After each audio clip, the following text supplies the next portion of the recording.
What's up, everybody? And I hope you're having a fantastic day. The Right in the Afternoon is going along today on the threads of the Celtic shamanism, right?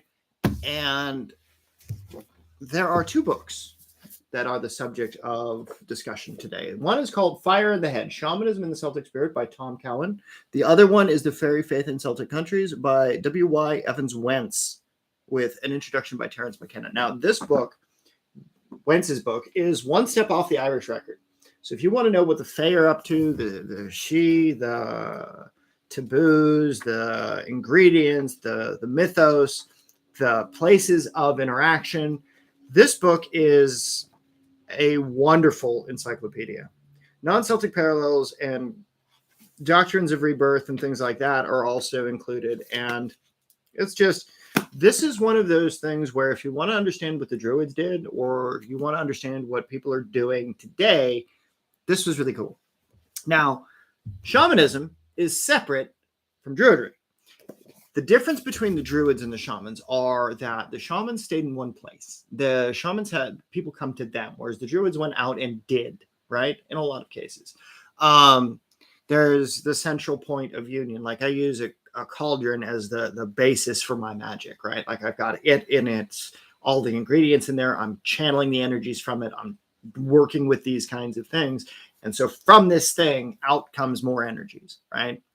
And by going through and studying Cowan's book, you can go into the different depths of what is the shaman's archetype, right?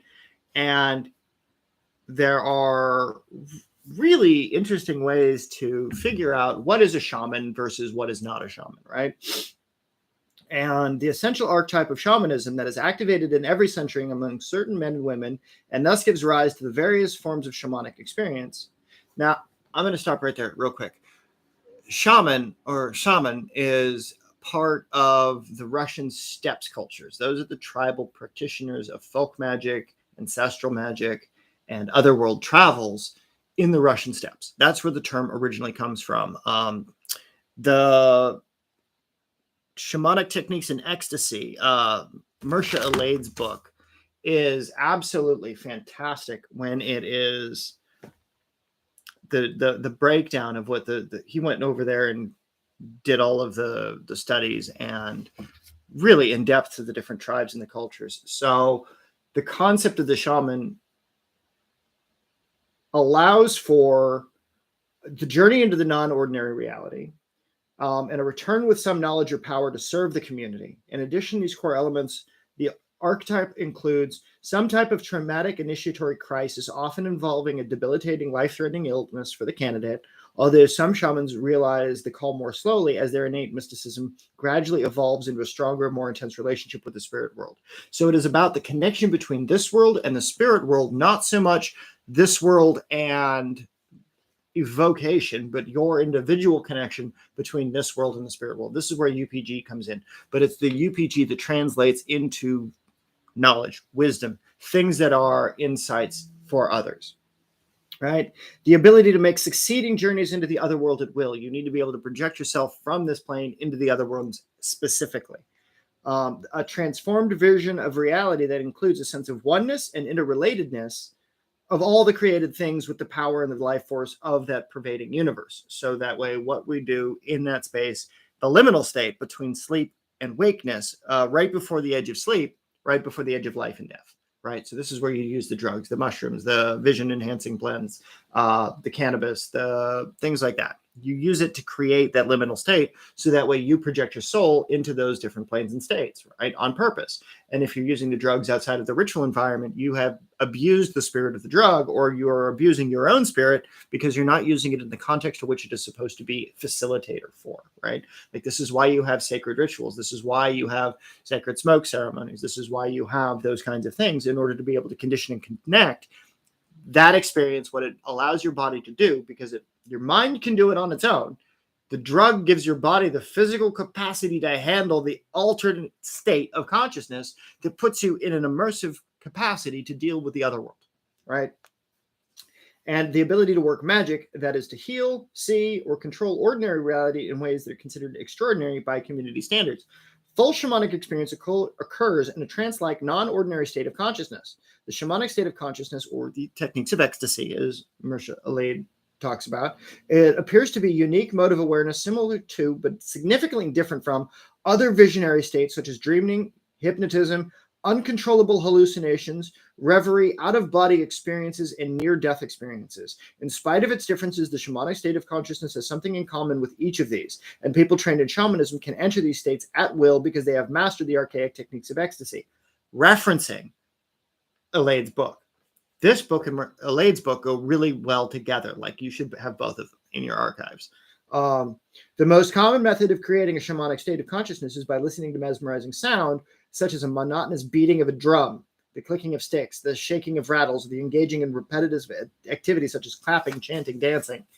And what distinguishes the shaman from other mystics and magic workers is the journey into the other world and the faith and the trust in the shaman's helping spirits.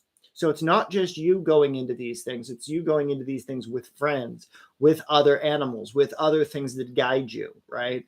It's like you use the bones of the snake, you use the skin of the snake, you can use skin of the cow, you can use toads, you can use rabbits.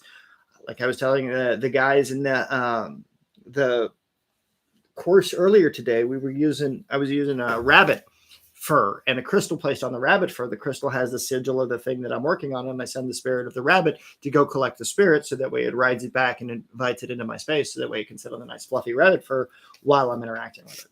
All right, like I keep the rabbit fur and a crystal for summoning spirits, specifically in a spirit vessel that is dedicated only for the purpose of holding space for those spirits. So when I take the lid off, I put it in the ritual space, then everything becomes entwined. So that's how that works, at least in my system. So to be taken into fairyland or into the Sidhe can occur in several ways. Sometimes a person stumbles into the Fae by making a wrong turn on a well-known path, as the Irish say, stepping into a stray sod. In older myths, there are more recent folktales, a person lured into the other realms by a fairy man or woman, or by a fairy animal, or by Snow White, or colorless animals. Like you follow an albino raven or an albino stag or something like that, right? A variation on this more active entry is to fall into a deep sleep, or to be lulled by sleep by fairy music or the singing of magical birds. Accounts of the fairy abductions indicate that the person awoke to discover himself in the fairy kingdom, right? In ordinary reality, the individual's families and friends notice that the person has been taken because of a strange illness or depression. A woman may act oddly or listless or go to bed for long periods of time. A man may be depressed or not himself. Friends will say that the fays have him. It is not unusual for the length of the illness to last 7 years, which it is often the number of years attributed to the initiatory illness in the classical shaman societies. It can, of course, last much longer. What is happening in this time? How can we explain a person staying critically ill, behaving in socially unacceptable manner, or remaining physically confused for a period of many years? Right? It is not unreasonable to consider that those taken into the fairy are truly physically debilitated, and it is not just in their minds. This is in keeping with the accounts of shamanic initiation illness. The shaman's call is one of a spiritual, psychological, and physical crisis. The inability to concentrate, loss of memory, depression, and sleep disturbances coincide with the classic behavior of the shaman candidate, who seems to be not totally present or all there during the period he or she is undergoing the most intense phase of initiation or transformation.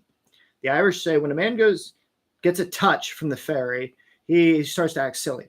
Physical pain in the joints and the muscles might also reflect, in ordinary reality, the beatings the shaman might undergo in their visionary or their non-ordinary experience, right? The wife of Siberian shaman relates her husband's experience. He had been ill for 7 years. While he was ailing, he had dreams. He was beaten up several times. Sometimes he was taken to strange places. Beliefs in the Fae that are fallen angels but are not evil ones, to the belief that they are either disembodied spirits or nature spirits, elementals, to a belief that the dead live among the fairies, for all practical purpose becomes fairies themselves. Like the discussion of Biddy Early, who received a blue bottle from the fairies by way of her eldest son, who has also had a personal relationship with the earth folk when he was walking over to go see his mother. It talks about the deities and the super shamans, of like the ones that are like super in touch with everything. The the truth and the fitness of things, like the validity of things, right? This talks about the poet or the storyteller in pagan societies was respected and revered for the wisdom and the truth of the people found in the songs or the tales. Poets and singers were thought to have acquired their knowledge and wisdom directly from the gods or spirits, right? So this goes to the idea that Peter Carroll was talking about, where all dreams and all the fiction books that we have written down are extensions of the Fae cultures, of the dealings with the other world. Like they're happening in some other dimensional space similar to the one that we're on, or similar to the place that we're in. So that way, when you go through these kinds of things, you know, they have those kinds of things as well that are actually occurring in our universe. So it's the thought that connects the patterns, right? Music, it talks about, you know, songs of protection, you know, the different physical things. It also talks about, what's interesting is the near-death experiences. You know, it talks about fairy folks of the forest. It talks about the interesting thing about the Fisher King also. So the Fisher King is a dysfunctional shaman. And this is one of those things where people that have chronic health problems, right? Like I had for 7 years, I could barely walk. I could barely interact with this world.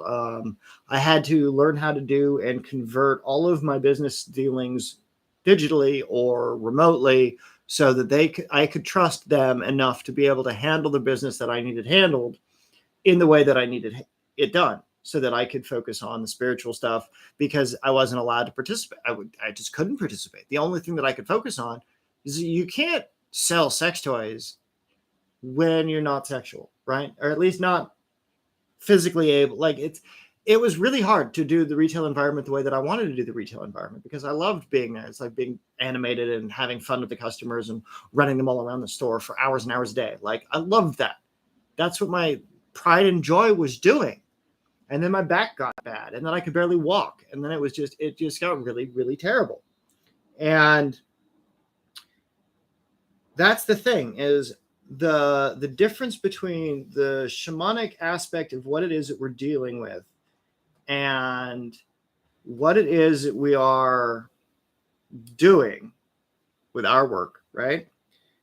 The important is that you cannot journey, right? You cannot go out into the world to go do the hero quest. You cannot do the wondrous battle magic that the druids can do, right? Like you're physically unable to handle the strain of those energies under certain types of shamanic training, inductions, if you will, right? And so as you're going through and you're dealing with what is a shaman versus a druid versus a layperson with the Fae, right? You're dealing with the Fae as the intelligence of the forest, the spirits of the plants, the spirits of the animals that are the field, right? Like if you've got a field and you're reliant on the things growing in the field, then you have to be familiar with the spirits of the Fae that are responsible for the growing things. You have to look after them, right? You have to give them the loaf of bread at the first harvest. You have to give them parts of the animal that you slaughter, so that way it keeps the predators away from your livestock and shit, right? You feed the predators so that way they're not tempted to come by and kill your cows, right? There's a balance. There's a harmony to it, right? You don't cut down certain trees that protect against certain things, right? You do take out the roots and take out the weeds, and you cultivate your garden and so on and so on. It's a very agrarian life. And being able to use that in the agrarian ways, right, to be able to have that connection to the earth is a different lifestyle than being unable to do so, right? You're in the city. You can't do it. You can't go out to the world and journey. You have to work for an insane amount of time and pay an insane amount of rent to stay in the city that you work in, right? And so then it becomes diminishing returns, right? You can't work, so you can't live in the nice places. And so you live in a dilapidated shack. And so therefore, everything revolves downhill. You have to be able to figure out a way to translate these energies so that there's a through line of being able to do this and serve the community and develop these things and to do all of the things that is required of the individual, especially nowadays, to incorporate what is the traditional aspect of the union with the agricultural, right? County work, like you're raising the sheep, you're raising the animals, you're farming the wheat, the potatoes, the whatever it is, right? You're dealing with those energies, right? And then you're dealing with the religious services, like the vampire death cult of Christianity, right? Drink of my blood, eat of my flesh, live for eternity, right? Vampires, if I ever heard of one. So, like, let's think about that. But you also have this aspect where, by being wounded, by being close to death, by being close to the other side, you learn the connection of the other side, and you're able to incorporate it into the world in such a way that it allows you to unfuck it. It allows you to figure out, while in your dysfunction, what can you do as a leader? What can you do as a fixed loci? You're in a fixed territory, right? Like when I get the tea room set up, or the bed and breakfast set up for the Academy of Sorcery projects, or the people come in for the weekend workshops, right? Like that are specifically there for the magic, or if they're just renting a room to go do whatever it is that they're going to do in town, right? That's fine. Either way, both work, right? Both of them are viable. And so having these things available to both the individual that's visiting, or that's the person that's intentionally seeking that interaction with the property or the spirits on the property, or to be able to be in a facilitated space where they can go and do these kinds of things, that's the temple space. That's where it becomes the shaman's dominion, right? That's the place of gods. That's the place of dealing with the spirit world. And this is what it talks about. This is what this book talks about, right? And this, in this case, also deals with the Arthurian legend, right? It deals with being able to and unable to leave and to go and do and travel. But it also talks about the rituals to connect with the elements around you, right? And so when you're dealing with Celtic magic, when you're dealing with stuff that's very interwoven with the Fae and the nature spirits, you have to remember that those are the spirits of those places, right? We're in the North American continent here in San Diego, right? It's Native American reservations and tribal land that was stolen by the Spanish when they came up, right? San Diego was the first mission, right? It had the first Catholic mission in it, over at the Presidio, right, on Presidio Hill, right, overlooking the bay and the valley and all that stuff, right? So there was the yellow fever blankets. They murdered the typhoid. I think it was typhoid. They murdered the natives. Took over the land, killed the local inhabitants, effectively ending the ability to communicate with the land spirits in the traditional ways, right? Like everything is now Christianized, vampire death cult, without knowing what are the spirit names of the wild thistles that grow. What are the spirit names for the local coyote spirits? It's the great spirit that keeps balance to the river as it flows into the bay, right? As the child and the mother, so the river to the sea, so the river moves from east to west. It moves in the line of the sun out to the ocean, right? So if you're sending energy from the earth outwards into the ocean, you can literally use the San Diego River, literally, as a conduit from moving the shit from the inside of the country to the outside, like moving it along that flow line. And for all the years of my sickness, I was living in a place that the only thing between the San Diego River and the apartment complex property line was a fence and a bunch of morning glory field. Like it was a bunch of trees and some morning glory fields. Like it was right there. Like you could walk to the river if you could get through the fence. Like you would be there, right? And at the end of the city block, you turn left, and then there's the river. There's the river tributaries. It goes out. Every time it rained, that shit flooded. It was a disaster. But that's how close I was to the San Diego River. Being close to water in this kind of way is an outstanding connection, right? It is an important connection because it allows you to go through and feel the connections of the earth. And it's from a fixed location, you can spread your energy out into the grid. You can across the magnetic lines. And so that's what you should be able to do when it comes to fixed loci in your magic. Is with the shamanic, you can't go anywhere. You can connect to the other world, so you can project your soul out of your body. You can't travel or journey, but you can still create space for those that want to do similar work around, right? And so this is where it becomes so important of the individual shaman. This is where it becomes such an important relationship between you and nature and the fae spirits and all of those forces, that everything is so interwoven. It's inexorable from each other, right? And so referencing books like that, referencing the journeys and the stories is like, all right, what did you go through? What makes you like these things, right? And then using the community interactions to be able to reinforce your understandings of this sort of thing. So that way you don't sound like you're a lunatic. You don't sound like you're crazy pants, right? And that's the thing, is like, there is some element of crazy. There really is. Because you don't know what's coming, you don't know what's going, but it's the records that you keep that make it so that you can sort through it. And this is why studying things right off the Irish record, right? The fairy faith in the Celtic country, or the Celtic countries, the fire in the head book, those are things like Yeats is a fantastic exploration into the fae worlds, right? So those are the kinds of things that you need to consider when you're looking to connect to the fairy world, when you're looking to connect to the Celtic world, when you're looking to rekindle the Arthurian shaman king within yourself, right? It's like, what can't you do? What can you do, right? Those are the relationships, right? It's like if you go through and you've got any of the northern blood and you've got any of the tribal, pagan king of this,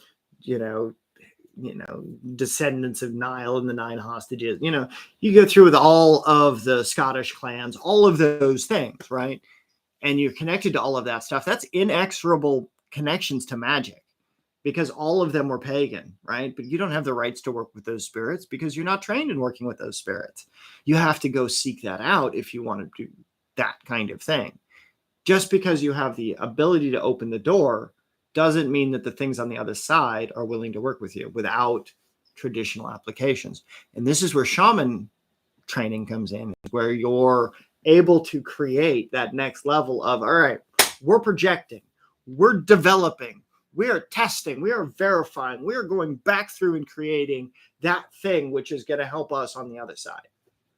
So I hope that's some food for thought for you. And when it comes to the interaction between this and the other worlds, is because this is a very integral part of what it means to do magic, especially if you can't get and do the agrarian lifestyle, if you can't journey, if you don't have a period of your life where you were journeying and traveling and learning and growing, mentoring with other people, right?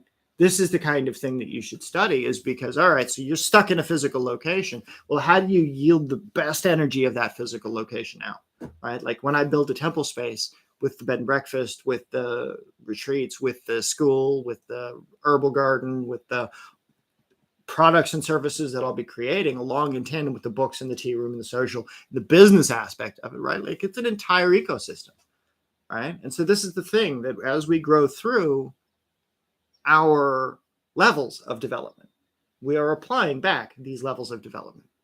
So I hope you have a wonderful day, and I will catch you bright, shiny early tomorrow for the spell in the morning, class at noon, and the Rite in the afternoon at 2.